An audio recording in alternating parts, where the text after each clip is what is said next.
Hey, what's up, guys? How's the crew this week? Hey, Coach here. Hey, this week we take up the discussion of a real exciting topic. Guy's gonna blow you away. Don't run off the road or crash your bike or anything. Listen to this. Yeah, we're gonna talk about utility sheds. Yeah, there's a topic for you, huh? Actually, it's one of my favorites because I think they're one of the most useful and functional things that you can have in a landscape in addition to everything else, and I'll tell you why. We're going to discuss the needs, the purpose, the design, and for these many houses in the landscape, how do they fit and how can you blend them? I will really emphasize the importance for many of you to have one for sure. Let's get thinking, shall we? We're going to shed some light on sheds in our landscape, in our residential abode. Hey, I'm glad you're here, guys. Let's get this thing going. Hey, I'm Matt, and you can call me Coach. This podcast is all about DIY landscape education, concepts, ideas, solutions, so you guys can tackle landscape projects yourself, both large and small. Be self-reliant in this day and age and save them a lot of money in the process. Man, after banging away in the green industry over 20 years, I bring with me a lot of knowledge and experience that I want to share with you guys, that new, modern, educated, certainly self-reliant homeowner of today. So, guys and gals out there, does this sound familiar? Honey, we gotta do something with the garage. We can't even get the cars inside anymore. Or something similar like that. I wish I had $1,000 for every time I've gone to a consultation and seen two cars out in the driveway and one on the lawn. You open up the garage door and you gotta shuffle sideways because there's so much stuff. My first house did not have a shed. It didn't have anything. Now, I was only there for about 18 months, almost 2 years, so it wasn't a long term. Since it was a first house and I was still 23, 24 years old, I didn't have a lot of things yet. Didn't have a lot of stuff. But man, I sure could have used one of these nice utility sheds. Either the aluminum ones or the wooden ones, either one. Sheds are not a new invention by any means, but they serve a fantastic purpose and offer more landscape opportunities, organizational opportunities, and multiple purposes than ever before. I did not have a shed until my third house when I left the Bay Area and moved out to the Central Valley. I did have one there, although it was very, very undersized in a quick hurry. Now I had gone through a second house. I had accumulated some more tools and some more power equipment, and it was kind of tight. It was nice, but it was kind of snug. I kind of consider myself a fairly organized person, and I like things in their place, and their place has to have a purpose behind their placement. Okay, so if you asked my wife, she would probably tell you then I'm a freak and just slightly or a lot OCD about neatness, cleanliness, and organization. Maybe you guys might have picked up on that a little bit over the listening and watching. We'll just somewhere in the middle, okay? I don't walk around with white gloves testing everything, not by any means. But in this day and age, with a little planning, a little forethought, sheds can be magically and creatively woven into the landscape, and they really look good. They become a very aesthetically pleasing addition that adds function, value, and purpose, and storage space to sometimes the smaller yards that are out there nowadays. Obviously, for most of us, they're placed in the back or the side yard, especially if you're in that residential development, with the smaller lots and stuff. But before you trot down this road, plan it out. And it will, plan it out and determine exactly, okay, what are we going to use it for? How will you access it conveniently from wherever? And what price range and size is reasonable for the use that you have now, but also in the future? As we go through life, we tend to accumulate, although I think some, and you can probably name a few quicker than me, some should probably thin the herd a little bit when it comes to accumulation of things. In many locations, residential sheds larger than 120 square feet, or a 10 by 12, will not require a building permit. Over this square footage, at least when I left Northern California, you did need to pull a permit. Did everybody pull a permit? No, because most of them were plopped in there, tough shed or whatever were plopped in there. I'd seen some 12 by 14s and 16 by 16s and they never did anything. But to be legal, and because Coach wants you to be legal, do it right. Pull the permit, okay? For some, maybe you don't need a permit at all. Maybe your local gendarme, county, and city, they're not going to require it for an outbuilding. Unless you do a lot of stuff inside this thing, like you plumb it and you bring in electricity, literally a small house. I think for a majority of residential homeowners, we use these sheds to alleviate storage accumulation problems from the house garage and from other locations. Would you agree? For instance, maybe you have a garage that has just become stuffed with crap.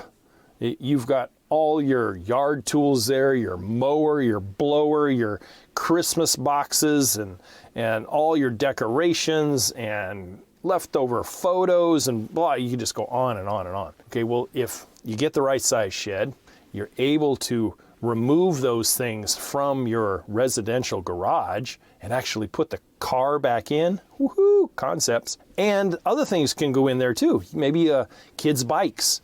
You can lock them up and you can have everything secure and out of the weather, etc. So from my perspective, yeah, guaranteed, I think they're a fantastic addition to the landscape. I mean, imagine all those things that you're thinking about right now that's sitting in your garage as I'm talking to you, that stuff could be relocated and you can put them away and reorganize it in the shed so you never have that clutter and everything else. I think if most anybody feels a lot better when things are in their place and they are there for a reason and they serve a purpose and they're organized, people just feel better about themselves. And if you think about it, one 10 by 12 shed can really alleviate the floor and storage space problems if you attack the problem from an organizational standpoint. I think it is a waste of money to just stuff crap into another building and have that shed now be an unorganized mess again. You've moved the mess from one part to another. Maybe it's time for a garage sale. Maybe it's time to thin the herd. Maybe it's time to have one side of the shed being, seasonal storage and keepsake whatevers, and the other side is for the outdoor tools and mower and blowers and edgers and whatnot. That's the kind of shed that I see people have quite a bit. My personal opinion, and it's just my personal opinion, garages for the most part, from a designer aspect, garages were created for vehicles. They were created for vehicles and very minor storage purposes. Say like, for instance, you have a 3-car garage, lucky you, and you only have 2 cars. So that third garage can be a light storage area, or maybe that's where you put your boat, or you might put your motorcycle, or your side-by-side, or whatever it might be. But it's not stuffed to the gills with cardboard and racks and just that accumulation, that lifelong accumulation that you just don't need things anymore. My approach was always utilizing the shed or the shop, whatever you want to call it, for seasonal storage, landscape maintenance, and in some cases, hobby organizational purposes. Then I would size the shed to those purposes. And I had one shed at my third house when I moved out to the Central Valley. I had it, and it was 10 by 14. Yes, 10 by 14, 140 square feet. And yes, I had to pull a permit. The one I had at my last house at Weed Patch Ranch, it was a full-on shop. It was 30 feet wide and 40 feet deep. And that thing was the schnizzle. It really was. I was able to get that because the previous owner had installed it. And it had electrical and all, shop lights and all kinds of things in it. The only thing it didn't have is any ventilation. The ventilation really sucked. And it got very, very hot in the summertime. But, going back to the third house, that 10 by 14, I outgrew it because of the landscape business. I outgrew it after about 3 years. And things started to get a little cluttery, I got to admit. I had bobcats and trailers and all kinds of things on this property. And it was, in-town residential. And honestly, I wish I could have moved on sooner. But eventually I was out there at Weed Patch and had plenty of space, and it really worked out well. when you have something like that, you can almost, depending on what you guys do, you can do these things at a size and a convenience to where you can have things for business. You can actually have a business corner out there where you're away from the kids and it's just yours, where you can do stuff online and whatnot. And then you can have another part of it to be personal storage and organization. For me, I was able to build workbenches and storage racks and really able to organize it not only for when I first moved in, but for years ahead until I eventually sold it. You know, in the garage, by the time I was all done, I only had just a few car care products in there. There wasn't very much at all. And the 2 cars went in fine, and my old work truck went in the shop in with everything else. So it turned out to be organized and neat, and when we shut everything up, there was no clutter in the driveways. There was nothing. It really looked nice and organized. Now the sheds come in a variety of styles. The most popular ones are the aluminum and the wooden ones.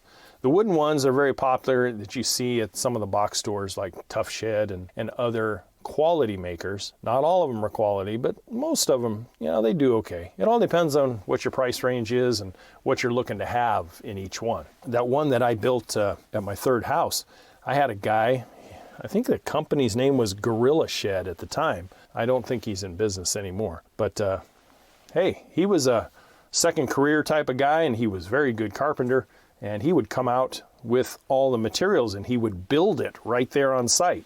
It wasn't like it was part and parceled and then reassembled. Nope, he built it from the ground up and did it in about 1.5 days. You know, most of the time you can see those things at box stores. You can walk through them, or some of the private lots where they sell them. You can custom order them to fit your needs too. You can even have them gooched up inside to where when they deliver it to you, you know, you may have light switches or the ability to bring electricity into it.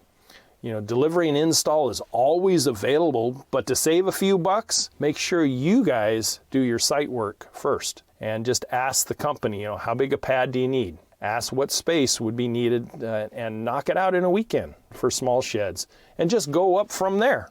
They can be mounted on cement blocks, or, you know, if you go fancy, you can pour cement pads and you can have the shed sit right on top of the pad. And if you pour the pad big enough, you can even have like a little patio out front where you can put, you know, decorations. We'll talk about that in just a second. Now, if you want to go big or go home, you can landscape around your sheds and blend them into the existing landscape very, very well. Before you have the shed delivered there, you can run underground electrical to it.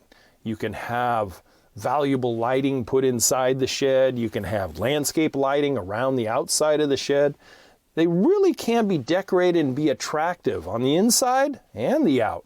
They're literally a small miniature house that you're going to use for the purposes that you need. Things like low voltage lighting, container gardens, small trees, vine lattice, and sides to really put a finishing touch to the function and addition that these things make to your landscape. You know, I really suggest that you don't buy the first one you see. Shop around a bit. Find out where the quality is. Look at YouTube and look at some of the quality things to look for when it comes to buying sheds. And make sure that you get the one that is not going to be too large or too small. It's going to be the Goldilocks. It's going to be just right. And think about the future. Think about what you're going to need 5 years down the road, just not 5 minutes. Certainly, if you have room for only an 8x8 shed, don't be looking at a 12x10 shed. That ain't going to work for you. So whatever your needs are is very, very important. And hey, ladies and gentlemen, those sheds can be dolled up and made into she sheds and man caves and can be very, very nicely equipped. In my time, I have seen artist studios. I have seen man cave, refrigeration, pool room, cigar smoking, fun, big screen television man caves. I have seen sound insulated recording studios made from these things. Your imagination is really, really the only limit. It really is. So there you go. Another landscape addition that can really help out with space, storage, and, if done right, add value and functionality to your landscape that maybe you just haven't considered. Hey, this is Coach. I will see you guys next Friday as always. and, as always, to your landscaping success. Thank you for your interest and your attention. You guys take care. Thank you for listening to the Yard Coach podcast. Don't forget to head over to the website at youryardcoach.com, where you will find more DIY landscape education, including the free 15-step DIY landscape checklist, Coach Matt's ebook called Landscaping Simplified, and the flagship digital course, Homescape 1.0. As always, if you have any questions or comments, you can email Coach Matt directly at youryardcoach@gmail.com. We'll see you right here next week.